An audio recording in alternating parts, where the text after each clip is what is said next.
매일 공감 연습 문제 35번, 초점 주의력 두 번째 문제, 잔소리를 해야 집중해요. 이렇게 하소연하는 부모들이 있습니다. 그래서 문제를 풀거나 숙제할 때 처음부터 집중하게 하는 방법이 없을까요? 어떻게 도와주면 좋을까요? 이럴 때는 문제를 풀거나 숙제하기 전에 아이의 주의를 환기시켜주면 좋습니다. 그리고 약속을 해야 합니다. 자, 그러면 문제는 주의를 환기시켜주는 말을 생각해서 적어보라는 것이었습니다. 어떤 내용이 들어가면 좋을까요? 첫 번째는 제대로 해야 한다는 내용을 집어넣어야 됩니다. 어차피 해야 하는 일이니까 제대로 하면 좋아. 두 번째로는 숙제를 잘못하거나 문제가 틀리면 다시 풀어야 되니까 천천히 풀라고요.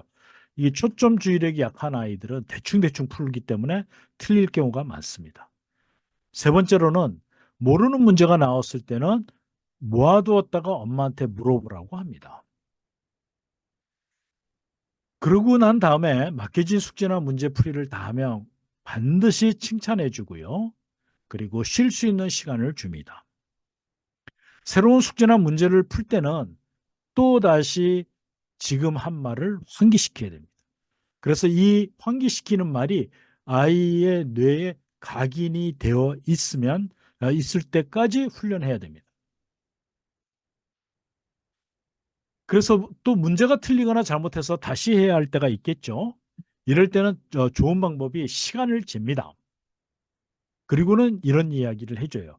집중해서 정확히 했더라면 이 시간만큼 자유롭게 하고 싶은 것을 할 수 있었을 텐데. 그러니까 내가 게임도 더 할 수 있었고 TV도 더 볼 수 있었을 텐데 라는 말을 해줍니다. 이 말은 다시 문제를 푸느라고 시간을 허비했다는 사실을 아이가 알게 해주는 겁니다.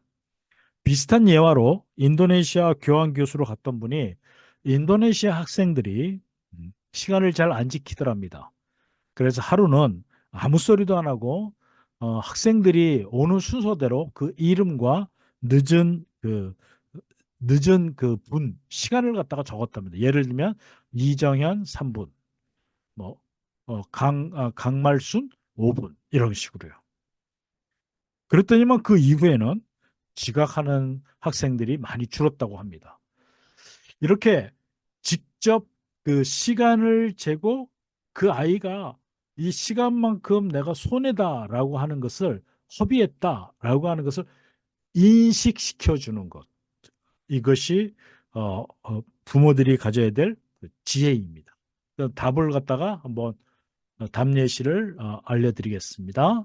이렇게 하면 좋을 것 같아요. 오늘 꼭 풀어야 하는 숙제야. 그런데 안 하고 미루면 연기처럼 사라지지 않아.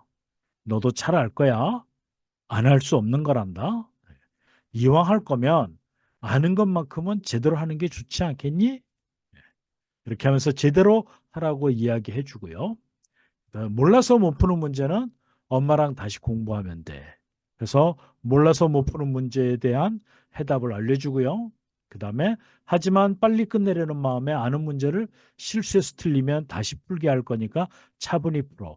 사실은 초점 주의력이 부족한 아이들은 바로 이 문제, 여기에 이 문제 때문에 많이 틀릴 경우가 많습니다. 네, 이렇게 이야기하면 아이들이 그, 어, 그 잔소리를 갖다가 하지 않아도 점점점 숙련이 될 수 있을 거라고 생각합니다.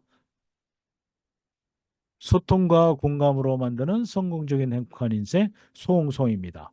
구독과 좋아요는 큰 힘이 됩니다. 감사합니다.